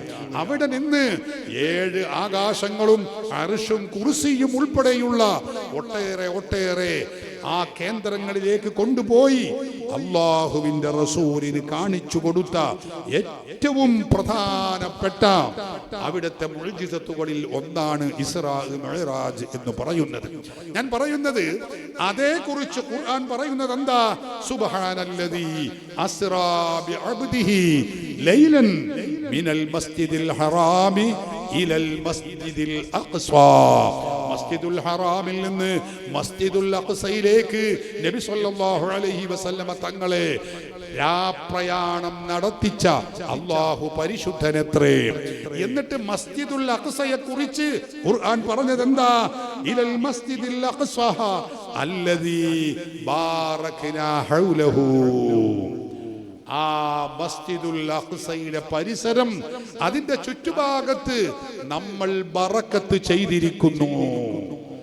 ആ മസ്ജിദുൽ അഖ്സക്ക് പരിസരത്ത് ചുറ്റുഭാഗത്തും നമ്മൾ ബറക്കത്ത് ചൊരിഞ്ഞിരിക്കുന്നു എന്ന് ഖുർആൻ പഠിപ്പിക്കുകയാണ്. അല്ലാഹു നമ്മെ ഉണർത്തുകയാണ്. എന്താണ് മസ്ജിദുൽ അഖ്സയുടെ പരിസരത്തുള്ള ഈ പറയുന്ന ബറക്കത്ത് എന്ന് പറയുന്നത്? എന്താണ് അത്? മുഫസ്സിറുകൾ പറഞ്ഞു. ആ ബറക്കത്ത് വ്യത്യസ്ത അഭിപ്രായങ്ങൾ പറഞ്ഞു. ഇമാം ഖുർത്തുബി തന്റെ തഫ്സീറിൽ രേഖപ്പെടുത്തി വെച്ചു. ആ ബറക്കത്ത് എന്താണെന്ന് അറിയാമോ? ഐ ബിമൻ ദുഫിന ഹൗലഹു മിനൽ അംബിയാഇ വസ്സാലിഹീൻ. തഫ്സീറുൽ ഖുർത്തുബി എടുത്ത് പരിശോധിച്ചാൽ കാണാം ഒട്ടനേകം തഫ്സീറുകളിൽ ഇത് പറഞ്ഞിട്ടുണ്ട്. എന്താ പറഞ്ഞത്? ആ മസ്ജിദുൽ അഖ്സയുടെ പരിസരം, അവിടെ മറവ് ചെയ്യപ്പെട്ട മഹാത്മാക്കളുണ്ട്, അമ്പിയാക്കളുണ്ട്, ഔലിയാക്കളുണ്ട്. എത്രയോ അമ്പിയാക്കളെയും എത്രയോ ഔലിയാക്കളെയും എത്രയോ സാലിഹീങ്ങളെയും മറവ് ചെയ്യപ്പെട്ട കേന്ദ്രമാണ് മസ്ജിദുൽ അഖ്സ. അതുകൊണ്ട് ബാറകനാ ഹൗലഹു, ആ മസ്ജിദുൽ അഖ്സയുടെ പരിസരത്ത് ബറക്കത്തുണ്ടെന്ന് ഖുർആൻ പഠിപ്പിക്കുകയാണ്. നോക്കൂ നിങ്ങൾ, ഒരു മഹാൻ, ഒരു വലിയ, ഒരു സാലിഹായ വ്യക്തി, നമ്മൾ പറയട്ടെ ഖുതുബുസ്സമാൻ സയ്യിദ് ശരീഫുൽ മദനി ഖദ്ദസല്ലാഹു സിർറഹുൽ അസീസ്, മഹാൻ അവർകളെ ഇവിടെ മറവ് ചെയ്യപ്പെട്ടു എന്ന കാരണം കൊണ്ട് അവിടെ ബറക്കത്തുണ്ടെന്ന് ഈ ആയത്തിൽ നിന്ന്, ഈ തഫ്സീറുകളിലൂടെ കണ്ണോടിച്ച് നോക്കിയാൽ, പരിശോധിച്ചാൽ നമുക്ക് വ്യക്തമാകും. അപ്പൊ ഒരു മഹാൻ മറവിട്ട് കിടക്കുമ്പോ അവിടെ വലിയ ബറക്കത്തുണ്ട്. ആ ബറക്കത്ത് കിട്ടാൻ വേണ്ടിയാണ് മഹാത്മാക്കളായ മുഴുവൻ ആളുകളും ആഗ്രഹിച്ചിരുന്നത്. നമുക്കറിയില്ലേ, സയ്യിദുനാ ഉമറുൽ ഫാറൂഖ് റളിയല്ലാഹു അൻഹു തന്റെ ജീവിതത്തിന്റെ അവസാന കാലത്ത് തന്നെ അതാ ഒരു ശത്രു വന്ന് കുത്തുകയാണ്. നിസ്കാരത്തിന് നേതൃത്വം നൽകാൻ വേണ്ടി നിൽക്കുമ്പോ ആ അബൂ ലുഅ്ലുഅ എന്ന് പറയുന്ന മനുഷ്യൻ വന്ന് ബഹുമാനപ്പെട്ട ഉമറുൽ ഫാറൂഖ് റളിയല്ലാഹു അൻഹുവിനെ കുത്തുകയാണ്. അദ്ദേഹം ആ മുറിവേറ്റുകൊണ്ട് അങ്ങനെ ഷഹീദായി മരിക്കുകയാണ്, വഫാത്താവുകയാണ്. ചരിത്രം എല്ലാവർക്കും അറിയാം. മഹാനവറുകൾ ഞാൻ ഇനി ജീവിതത്തിലേക്ക് തിരിച്ചു വരികയില്ല എന്ന് മനസ്സിലാക്കിയ സയ്യിദുനാ ഉമറുൽ ഫാറൂഖ് റളിയല്ലാഹു അൻഹു തന്റെ മകനായ അബ്ദുല്ലാഹി ഇബ്നു ഉമർ റളിയല്ലാഹു അൻഹുവിനെ വിളിച്ചു പറയുന്നു, മോനെ, ഞാൻ ഈ ലോകത്തിൽ വെച്ച് മരണപ്പെട്ടാൽ എനിക്ക് മറവു ചെയ്യാൻ ഞാൻ ഉദ്ദേശിക്കുന്നത് എന്റെ ഹബീബായ മുഹമ്മദുർ റസൂലുള്ളാഹി സ്വല്ലല്ലാഹു അലൈഹി വസല്ലമ തങ്ങളെ ചാരത്ത്, എന്റെ സുഹൃത്തായ സിദ്ദീഖുൽ അക്ബറിന്റെ ചാരത്താണ് ഞാൻ എന്നെ മറവു ചെയ്യപ്പെടാൻ ഞാൻ ആഗ്രഹിക്കുന്നത്. അത് ആയിഷ ബീവി റളിയല്ലാഹു അൻഹയുടെ വീട്ടിലെ ഒരു റൂമിലാണല്ലോ. അതുകൊണ്ട് നീ വേഗം ചെന്ന് ആയിഷ ബീവി റളിയല്ലാഹു അൻഹയുടെ അരികിൽ ചെന്ന് നീ ഒന്ന് സമ്മതം ചോദിക്കണം. ഞാൻ ഇങ്ങനെ സമ്മതം ചോദിച്ചിട്ടുണ്ട് എന്ന് നീ ഒന്ന് പറയണം എന്ന് ഉമറുൽ ഫാറൂഖ് റളിയല്ലാഹു അൻഹു മകനോട് വസിയത്ത് ചെയ്യുകയാണ്. ഉടനെ അബ്ദുല്ലാഹി ഇബ്നു ഉമർ എന്ന മകൻ അതാ ആയിഷ ബീവി റളിയല്ലാഹു അൻഹയുടെ അരികിലേക്ക് എത്തുന്നു. ഇമാം ബുഖാരി ഉദ്ധരിക്കുന്ന വിശദമായ ഹദീസാണത്. ഞാനിപ്പോൾ അതിലേക്ക് ദീർഘമായി കടക്കുന്നില്ല. മകൻ ചെന്ന്, അബ്ദുല്ലാഹി ഇബ്നു ഉമർ ചെന്ന് ആയിഷ ബീവിയോട് വിവരങ്ങൾ പറഞ്ഞു. എന്റെ ബാപ്പ പറഞ്ഞയച്ചതാണ്. ബാപ്പ ഇങ്ങനെ സുഖമില്ലാതെയാണ്, ഈ മരിക്കുമെന്ന പ്രതീക്ഷയിലാണ്. അതുകൊണ്ട് ബാപ്പയെ മറവു ചെയ്യപ്പെടാൻ ഉദ്ദേശിക്കുന്നത് റസൂലുള്ളാഹി തങ്ങളുടെ ചാരത്താണ്. അതുകൊണ്ട് നിങ്ങളോട് ഒന്ന് സമ്മതം ചോദിക്കാൻ പറഞ്ഞു എന്ന് പറഞ്ഞപ്പോൾ ആയിഷ ബീവി പറഞ്ഞു, ഞാൻ ആഗ്രഹിച്ചിരുന്നത് എന്നെ അവരുടെ ചാരത്ത് മറവ് ചെയ്യണമെന്നാണ്. കാരണം ഒന്ന് എൻ്റെ ഭർത്താവാണ്, ഒന്ന് എൻ്റെ പിതാവുമാണ്. അവരുടെ ചാരത്ത് എന്നെ മറവ് ചെയ്യണമെന്നാണ് ഞാൻ ആഗ്രഹിച്ചിരുന്നത്. പക്ഷെ അമീറുൽ മുഅ്മിനീൻ ഇങ്ങനെ ഒരു ആഗ്രഹം പ്രകടിപ്പിച്ചത് കൊണ്ട് ഞാൻ എന്നെക്കാളും സയ്യിദുനാ ഉമറുൽ ഫാറൂഖ് റളിയല്ലാഹു അൻഹുവിനെയാണ് ഞാൻ തെരഞ്ഞെടുക്കുന്നത്. അതുകൊണ്ട് സമ്മതമാണെന്ന് പറഞ്ഞു. സഹോദരങ്ങളെ, ആ മറുപടി ഉമറുൽ ഫാറൂഖിന് ലഭിച്ചു. അദ്ദേഹം വിഷയങ്ങളൊക്കെ പറഞ്ഞു. അപ്പൊ മഹാൻ പറഞ്ഞു, ഞാൻ മരിച്ചു കഴിഞ്ഞാൽ എന്നെ കഫൻ ചെയ്ത് എന്നെ നിസ്കാരം കഴിഞ്ഞ് നിങ്ങൾ മറവ് ചെയ്യുന്നതിന് മുമ്പ് ഒന്നുകൂടി ആയിഷ ബീവിയോട് ചോദിക്കണം. അവരുടെ മനസ്സിന് നല്ല സംതൃപ്തമായ സമ്മതം ലഭിക്കണം. അതുകൊണ്ട് നിങ്ങൾ ഒന്നുകൂടി ചോദിക്കണമെന്ന് പറഞ്ഞു. ആയിഷ ബീവി അത് സമ്മതിച്ചു. എന്നിട്ട് റസൂലുള്ളാഹി സ്വല്ലല്ലാഹു അലൈഹി വസല്ലമ തങ്ങളുടെ ചാരത്താണ് അവരെ മറവ് ചെയ്തിട്ടുള്ളത്. നമുക്കറിയാമല്ലോ, ഹജ്ജിനും ഉംറക്കും സിയാറത്തിനും ഒക്കെ പോയവർക്കറിയാം, റസൂലുള്ളാഹി തങ്ങളെ ചാരത്തെത്തുമ്പോ ആദ്യം റസൂലുള്ളാഹിക്ക് നമ്മൾ സലാം പറയും, പിന്നെ സിദ്ദീഖുൽ അക്ബറിന് സലാം പറയും, പിന്നീട് ഉമറുൽ ഫാറൂഖ് റളിയല്ലാഹു അൻഹുവിന് സലാം പറയും. കാരണം മഹാനവറുകൾ അവിടെയാണ് മറവു ചെയ്യപ്പെട്ടിട്ടുള്ളത്. ഇതിന്റെ കാരണം എന്താ? അവിടെ മറവു ചെയ്യാൻ ഉമറുൽ ഫാറൂഖ് റളിയല്ലാഹു അൻഹു സമ്മതം ചോദിക്കാനുള്ള കാരണം എന്താ?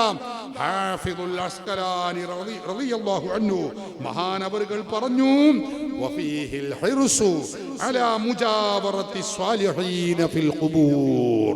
സ്വാലിഹീങ്ങളും മഹാത്മാക്കളുമായ ആളുകൾ അന്ത്യവിശ്രമം കൊള്ളുന്ന സ്ഥലത്ത് തന്നെ ഖബർ ആവാൻ ആഗ്രഹിക്കൽ, ഇതിൽ ആഗ്രഹിക്കാൻ പറ്റുമെന്നതിന് ഈ ഹദീസിൽ തെളിവുണ്ട്.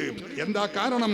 തമഅൻ ഫീ ഇസാബത്തി റഹ്മത്തി ഇദാ നസലത് അലൈഹിം, അല്ലാഹുവിന്റെ പ്രത്യേകമായ റഹ്മത്ത് മഹാത്മാക്കളിലേക്ക് ഇറങ്ങുമ്പോ അതിന്റെ തൊട്ടടുത്തും അതിന്റെ ചാരത്തും മറവു ചെയ്യപ്പെട്ട ആളുകൾക്കും അത് ലഭിക്കുമല്ലോ. അതാണ് അതിന്റെ കാരണം. മാത്രമല്ല വഫീ ദുആഇ മൻ യസൂറുഹും മിൻ അഹ്ലിൽ ഖൈരി, മഹാന്മാക്കളെ സിയാറത്ത് ചെയ്യുമ്പോൾ ആ മഹാത്മാക്കളുടെ ചാരത്ത് മറവു ചെയ്യപ്പെടുമ്പോൾ അവർക്കും അവരുടെ ദുആഇന്റെ ഒരു അംശം കിട്ടുമല്ലോ. അതുകൊണ്ടാണത് അത് അനുവദനീയമാണ്, അത് പുണ്യകർമ്മമാണ് എന്നൊക്കെ ഇമാമുമാർ ഹഫീദുൽ അസ്ഖലാനി തന്റെ ഫത്ഹുൽ ബാരിയിൽ ഇത് രേഖപ്പെടുത്തി വെച്ചത് നമുക്ക് കാണാൻ കഴിയും. ഒരുപാട് തെളിവുകളുണ്ട്. ഞാനിപ്പോൾ അതിലേക്ക് വിശദമായി ഇറങ്ങുന്നില്ല.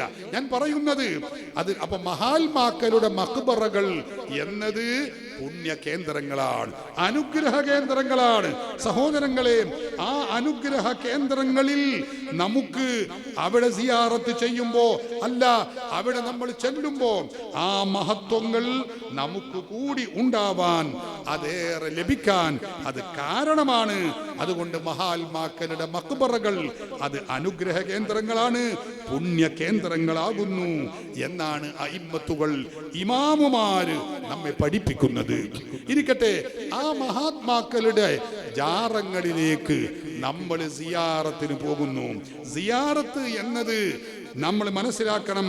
ആ സിയാറത്തുകൾ നാം കരുതുന്നത് പോലെ സാധാരണ സലഫികളോ അല്ലെങ്കിൽ പിഴച്ച കക്ഷികളോ പറയാറുണ്ട്, സിയാറത്ത് ചെയ്യുക എന്നത് അത് മരണത്തെ ഓർക്കാനാണല്ലോ, അതുകൊണ്ട് മരണത്തെ ഓർക്കാൻ വേണ്ടി നിങ്ങൾ ഉള്ളാളത്തേക്ക് പോണ്ട, ഏർവാടിയിലേക്ക് പോണ്ട, അല്ലെങ്കിൽ മറ്റുള്ള അജ്മീറിലേക്ക് പോകേണ്ടതില്ല, നമ്മളെ നാട്ടിലുള്ള ഖബറുകളിലേക്ക് പോയാൽ പോരെ എന്ന് ചോദിക്കാറുണ്ട്. യഥാർത്ഥത്തിൽ അത് ഇസ്ലാമിനെ കുറിച്ച് വിവരമില്ലാത്തത് കൊണ്ടാണ്. മഹാത്മാക്ക ഖബർ സിയാറത്ത് എന്നത് 4 ഇനമുണ്ട്. 4 ഇനമുണ്ട്. അതിലെ ഒരു ഇനം മാത്രമാണ് ഈ പാരത്രികമായി നമ്മുടെ ആഖിറത്തെ ഓർക്കാൻ വേണ്ടിയുള്ള സിയാറത്ത് എന്ന് പറയുന്നത്. മഹാത്മാക്കളെ സിയാറത്ത് ചെയ്യുന്നത് അതിനു വേണ്ടിയല്ല. ഇമാമുമാർ അത് രേഖപ്പെടുത്തി വെച്ചു. മഹാത്മാക്കളെ സിയാറത്ത് ചെയ്യുന്നത് എന്തിനാണ്? അത് ലിത്തബറുക് ബി അഹ്ലിഹാ, മറവ് ചെയ്യപ്പെട്ട ആ മഹാനെ കൊണ്ട് ബറക്കത്തെടുക്കാൻ വേണ്ടിയാണ് മുസ്ലിമീങ്ങൾ മഹാത്മാക്കളെ സിയാറത്ത് ചെയ്യുന്നത്. ഉള്ളാൾ ഷരീഫുൽ മദനി തങ്ങളുടെ ഹളറത്തിലേക്ക് ആബാലവൃദ്ധം ജനങ്ങൾ ഒഴുകിയെത്തുന്നത് എന്തുകൊണ്ടാണ്? അത് മറ്റൊന്നുമല്ല, അവർ ഖുതുബാണ്, ഔലിയാക്കളിൽ ഉന്നത ശ്രേണിയിലുള്ളവരാണ്, മഹാത്മാവാണ്. അവരെ സിയാറത്ത് ചെയ്ത് ബറക്കത്തെടുക്കണം, അതിനു വേണ്ടിയാണ്. ഇമാം ഇബ്നു ഹജറുൽ ഹൈതമി തന്റെ തുഹ്ഫത്തുൽ മുഹ്താജിൽ രേഖപ്പെടുത്തി വെച്ചു, ഫസുവാറുഹും യഊദു അലൈഹിം മദദുൻ ഉഖ്റവിയ്യുൻ. മഹാത്മാക്കളെ സിയാറത്ത് ചെയ്യുന്ന ആളുകൾ, പ്രിയപ്പെട്ടവരെ, ആ സിയാറത്ത് ചെയ്യാൻ വേണ്ടി നമ്മൾ പോകുമ്പോ മഹാത്മാക്കളിൽ നിന്ന് യഊദു അലൈഹിം മദദുൻ ഉഖ്റവിയ്യുൻ, മഹാത്മാക്കളിൽ നിന്ന് പാരത്രികമായ ഉഖ്റവിയായ ആ ഗുണം, ഒരു സഹായം നമുക്ക് ലഭിക്കും. അതിനാണ് മഹാത്മാക്കളെ സിയാറത്ത് ചെയ്യാൻ പോകുന്നത്. അപ്പൊ മഹത്തുക്കളെ സിയാറത്ത് ചെയ്യുമ്പോ ആത്മീയമായ ഒരു പരിവേഷം അല്ല, ഒരു സഹായം അത് നമുക്ക് ലഭിക്കുക തന്നെ ചെയ്യും. അതിനു വേണ്ടിയാണ് നമ്മൾ സിയാറത്ത് ചെയ്യാൻ പോകുന്നത്, മഹാത്മാക്കളെ ബറക്കത്തെടുക്കുന്നത്. പ്രിയപ്പെട്ടവരെ, അതിനു വേണ്ടിയാണ്. അതുകൊണ്ടാണ് നമുക്കറിയില്ലേ, ഇമാമുമാരുടെ ചരിത്രം നമ്മൾ നോക്കിയാൽ നമുക്ക് കാണാം, അവരൊക്കെ തന്നെയും മഹാത്മാക്കളെ, മഹത്തുക്കളെ സിയാറത്ത് ചെയ്യാൻ പോകുന്നു. അവരുടെ സല്ലല്ലാഹു അലൈഹി വസല്ലമ തങ്ങൾ അതാ ഇസ്രാ മിഅ്റാജിന്റെ രാത്രിയിൽ നിങ്ങൾക്കറിയില്ലേ, അല്ലാഹുവിന്റെ റസൂൽ ആ ബൈത്തുൽ മുഖദ്ദസിലേക്ക് എത്തുന്നതിന്റെ മുമ്പ് മഹാനായ കരീമുല്ലാഹി മൂസ അലൈഹിസ്സലാം, മൂസാ നബിയുടെ ഖബർ സിയാറത്ത് ചെയ്യുകയാണ്. അല്ലേ? മൂസാ നബിയുടെ ഖബറിൽ എത്തിയപ്പോൾ അവിടുത്തെ അവസ്ഥ എന്താ? ഇമാം മുസ്ലിം ഉദ്ധരിക്കുന്ന ഹദീസിൽ കാണാം, ഇമാം തബറാനി ഉദ്ധരിക്കുന്ന ഹദീസിൽ കാണാം, അല്ലാഹുവിന്റെ റസൂൽ പറയുന്നു, റഅയ്തു മൂസാ യുസല്ലി ഫീ ഖബ്രിഹി. ഞാൻ മൂസാ നബിയുടെ ഖബർ സിയാറത്ത് ചെയ്യാൻ വേണ്ടി അവിടെ എത്തിയപ്പോ ഖബറിന്റെ ഉള്ളിൽ മൂസാ നബി ചെയ്യുന്നത് എന്താ? റഅയ്തു മൂസാ യുസല്ലി ഫീ ഖബ്രിഹി. മൂസാ നബി ഖബറിൽ വെച്ച് നിസ്കരിക്കുകയാണ്. മൂസാ നബി അലൈഹിസ്സലാം അവരുടെ ഖബറിൽ നിസ്കാരം നിർവഹിച്ചു കൊണ്ടിരിക്കുന്നു. നബി സല്ലല്ലാഹു അലൈഹി വസല്ലമ തങ്ങൾ അവരെ സിയാറത്ത് ചെയ്യുന്നു. നോക്കൂ നിങ്ങൾ, അപ്പൊ ഇങ്ങനെ മഹാത്മാക്കളെ സിയാറത്ത് ചെയ്യുക എന്നത് ഇസ്ലാം നമ്മളെ പഠിപ്പിച്ചതാണ്. നബി സല്ലല്ലാഹു അലൈഹി വസല്ലമ തങ്ങൾ നമുക്ക് മാതൃക കാണിച്ചു തന്നിട്ടുള്ള കാര്യവുമാണ്. എന്തിനാണ് നമ്മൾ ഇത്രയും വിദൂരതയിൽ നിന്ന് മഹാത്മാക്കളെ ഹദ്റത്തിലേക്ക് വരുന്നത്? ഉള്ളാൾ ദർഗയിലേക്ക് സിയാറത്തിന് വരുന്നത് എന്തിനാ? ഏർവാടിയിലേക്കും അജ്മീറിലേക്കും പോകുന്നത് എന്തിനാ? ഹബീബായ റസൂലുള്ളാഹി സ്വല്ലല്ലാഹു അലൈഹി വസല്ലമ തങ്ങളുടെ ഹദ്റത്തിലേക്ക് മദീന ശരീഫിലേക്ക് പോകുന്നത് എന്തിനാണ്? അതാണ് നമ്മൾ പഠിക്കേണ്ടത്. മഹാത്മാക്കളെ സിയാറത്ത് ചെയ്യുമ്പോൾ ആ സിയാറത്ത് ചെയ്യുന്ന മഹാത്മാക്കളുടെ വിശ്രമ കേന്ദ്രം, അവരുടെ മഖ്ബറകൾ, അത് മൗളിഉൽ ഇജാബ, അത് ഉത്തരം കിട്ടുന്ന കേന്ദ്രങ്ങളാണ്. നമ്മുടെ ദുആക്ക് ഉത്തരം കിട്ടുന്ന കേന്ദ്രങ്ങളാണ്. നമ്മുടെ ഇമാമുമാർ, എത്ര ഇമാമുമാരാണ് അവരുടെ കിതാബിൽ ഇത് രേഖപ്പെടുത്തി വെച്ചിട്ടുള്ളത്, ഇത് നമ്മെ പഠിപ്പിച്ചിട്ടുള്ളത് എന്ന് നിങ്ങൾ ചിന്തിക്കണം. ഹാഫിദ് ഇബ്നു ഹിബ്ബാൻ അവരുടെ കിതാബു സിഖാത്ത് എടുത്ത് പരിശോധിച്ചാൽ ഹിജ്റ 354 വഫാത്തായ ഇമാം ഹാഫിദ് ഇബ്നു ഹിബ്ബാൻ അവർ പറയുകയാണ്, ബഹുമാനപ്പെട്ട അലി മുസദ്ദിഖ് റളിയല്ലാഹു അൻഹു, ഹുസൈൻ റളിയല്ലാഹു അൻഹുവിന്റെ പേരക്കുട്ടിയാണ്, അതേ അഹ്ലുൽ ബൈത്തിൽപ്പെട്ട പ്രമുഖരാണ്. അവരെ കുറിച്ച് പറയുന്നു, അവരുടെ ഖബർ ഖബറുഹു ബിസനാബാദ്, ഇന്ന് ഇറാനിലെ ഒരു പ്രദേശമാണത്, അവിടെയാണ് അവരുടെ ഖബറുള്ളത്. എന്നിട്ടോ ഖബറുഹു മശ്ഹൂറുൻ, അത് പ്രസിദ്ധമായ ഖബറാണ്. യുസാറു, അതിനെ സിയാറത്ത് ചെയ്യപ്പെടുന്നുണ്ട്. ജനങ്ങളെല്ലാവരും വന്ന് സിയാറത്ത് ചെയ്യുന്നു. ബിജംബിർ ഖബരിർ റഷീദ്, റഷീദ് എന്ന് പറയുന്ന അന്നത്തെ ഭരണാധികാരി ഹാറൂനുർ റഷീദ് കേട്ടിട്ടില്ലേ? ആ റഷീദിന്റെ ഖബറിന്റെ അരികിലാണ് അവരുടെ ഖബറുള്ളത്.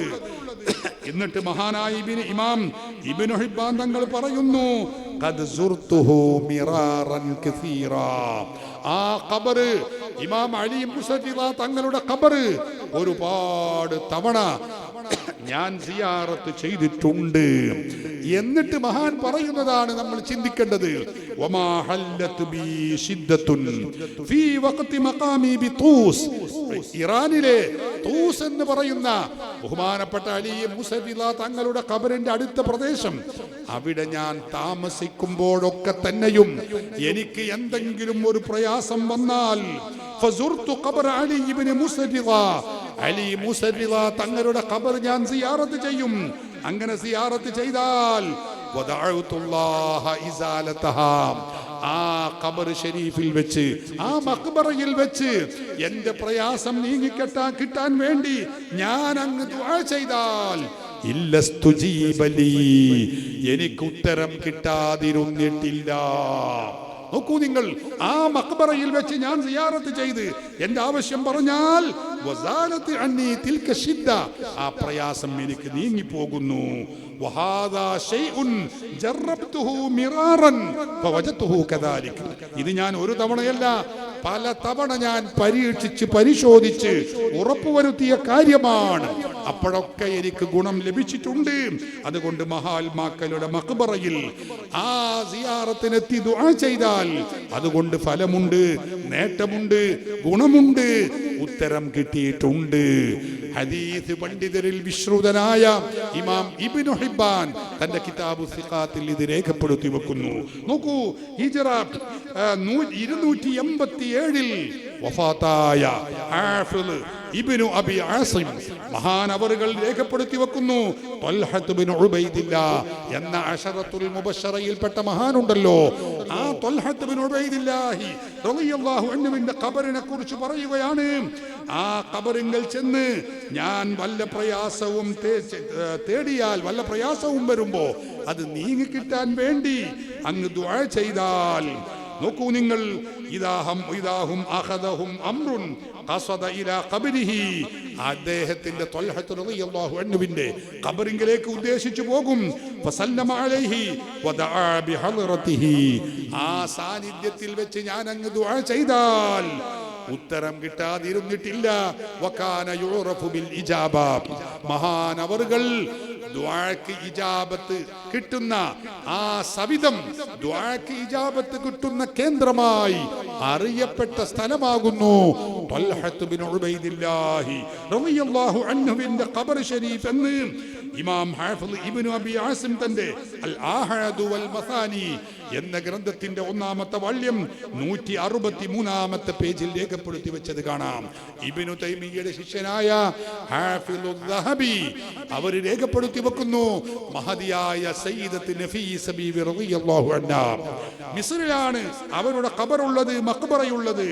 അവരെ കുറിച്ച് പറഞ്ഞു, വദ്ദുആഉ മുസ്തജാബുൻ ഇൻദ ഖബരിഹാ, അവരുടെ ഖബറിൽ വെച്ച് ദുആ ചെയ്താൽ ഉത്തരം ഷുവറാണ്, ഉത്തരം കിട്ടാറുണ്ട് എന്നല്ല, ബൽ വഇൻദ ഖുബൂരിൽ അംബിയാഇ വസ്സാലിഹീൻ.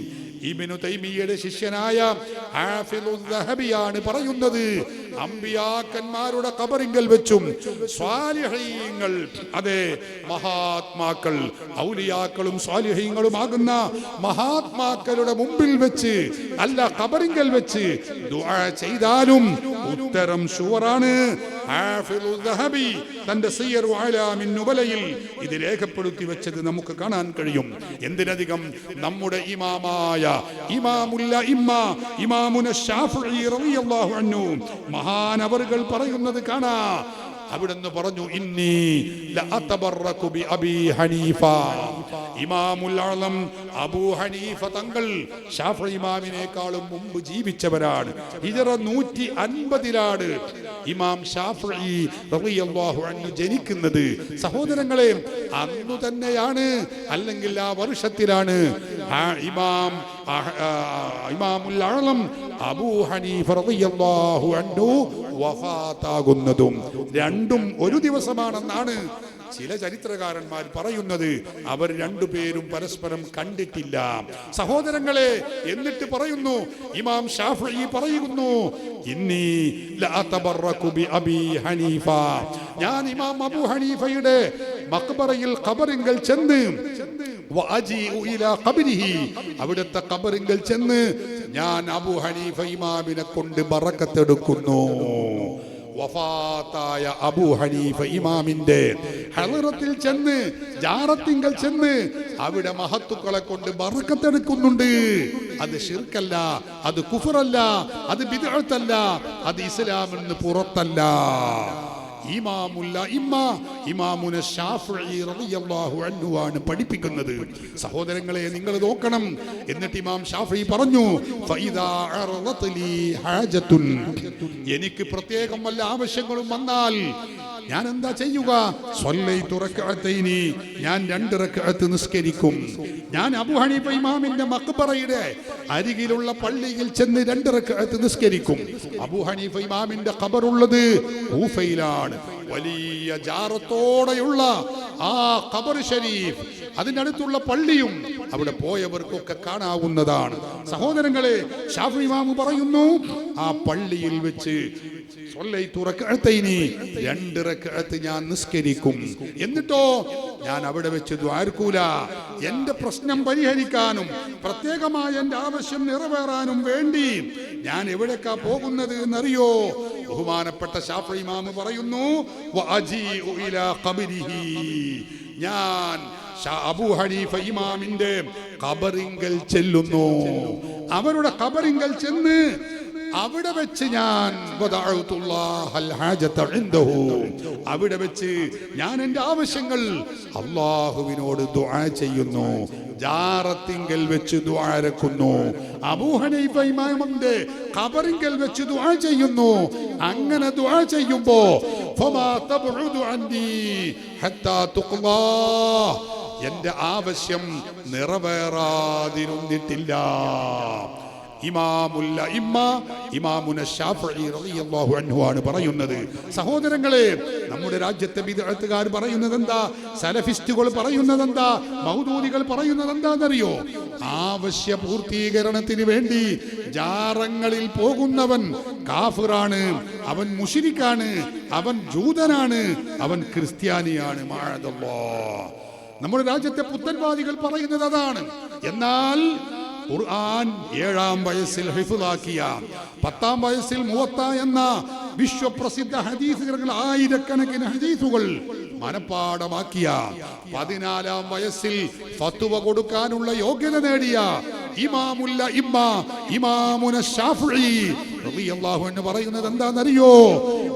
ഇല്ല, ഉദ്ദേശ്യ സാഫല്യത്തിന് വേണ്ടി, നമ്മുടെ ആഗ്രഹങ്ങൾ പൂവണിയുന്നതിന് വേണ്ടി ജാറങ്ങളിലേക്ക് പോകുന്നവനും അവിടെ വെച്ച് പ്രാർത്ഥിക്കുന്നവനും അതുകൊണ്ടൊന്നും ഇസ്ലാമിൽ നിന്ന് പുറത്തു പോവില്ല, കാഫിറാവില്ല, മുശ്രിക്കാവില്ല, അത് ബിദ്അത്താവില്ല. അത് ഉത്തരം കിട്ടാൻ ഏറ്റവും സഹായകമായ കേന്ദ്രങ്ങളാണ്. കാരണം മഹാത്മാക്കൾ അംഗവിശ്രമം കൊള്ളുന്ന മഖ്ബറകൾ അത് പുണ്യകേന്ദ്രങ്ങളാണ്, അത് അനുഗ്രഹങ്ങളുടെ കേദാരമാണ്. അതുകൊണ്ട് അവിടെ വെച്ച് ദുആ നടക്കും, അവിടെ വെച്ച് ദുആക്ക് ഇജാബത്ത് ലഭിക്കും. ബഹുമാനപ്പെട്ട ഇമാം ശാഫിഈ റളിയല്ലാഹു അൻഹു പറയുകയാണ്. പ്രിയപ്പെട്ടവരെ, എത്ര സംഭവങ്ങൾ നമുക്ക് കാണാം. സ്വഹീഹുൽ ബുഖാരിയിൽ, സ്വഹീഹ് മുസ്ലിമിൽ നൂറുകണക്കിന് ഹദീസുകൾ റിപ്പോർട്ട് ചെയ്തിട്ടുള്ള ഇമാം ബുഖാരിയുടെയും ഇമാം മുസ്ലിമിന്റെയും ഗുരുവര്യനാണ് ഹാഫിദ് മുഹമ്മദ് ബിനുൽ മുൻകദിർ റളിയല്ലാഹു അൻഹു. മഹാനായ ഹാഫിദ് ഇമാം ഇബ്നുൽ മുൻകദിർ റളിയല്ലാഹു അൻഹു മദീനത്തെ പള്ളിയിലെ മുദദ്ദിസാണ്, അവിടുത്തെ ഇമാമാണ്. മഹാനവറുകൾ ഒരു സന്ദർഭത്തിൽ കാന ഇബ്നുൽ മുൻകദിരി യജ്ലിസു മഅ അസ്ഹാബിഹി, തന്റെ അനുയായികളോട് കൂടെ, ശിഷ്യന്മാരോട് കൂടെ മഹാനവറുകൾ അവിടെ മദീനത്തെ പള്ളിയിൽ ഇരിക്കുകയാണ്. ആ സന്ദർഭത്തിൽ ഫകാന യുസീബുഹു സുമാതുൻ, മഹാനവറുകൾ എന്തോ അല്പസമയം മൗനിയായി, ഒന്നും മിണ്ടുന്നില്ല, പറയുന്നില്ല, എന്തോ ഒരു ടെൻഷൻ വന്നതുപോലെ. മഹാൻ എന്തു ചെയ്തു? ഫകാന യഖൂമു കമാ ഹുവ, അവിടുന്ന് അങ്ങോട്ട് അതേ പ്രയാസത്തോടെ എഴുന്നേറ്റു പോയത് എങ്ങോട്ടാ? മദീനത്തെ പള്ളിയുടെ തന്നെ ഒരു ഭാഗത്തുള്ള ഹബീബായ മുഹമ്മദുർ റസൂലുള്ളാഹി സ്വല്ലല്ലാഹു അലൈഹി വസല്ലമ തങ്ങളുടെ ഖബറിങ്കലേക്കാണ് പോകുന്നത്.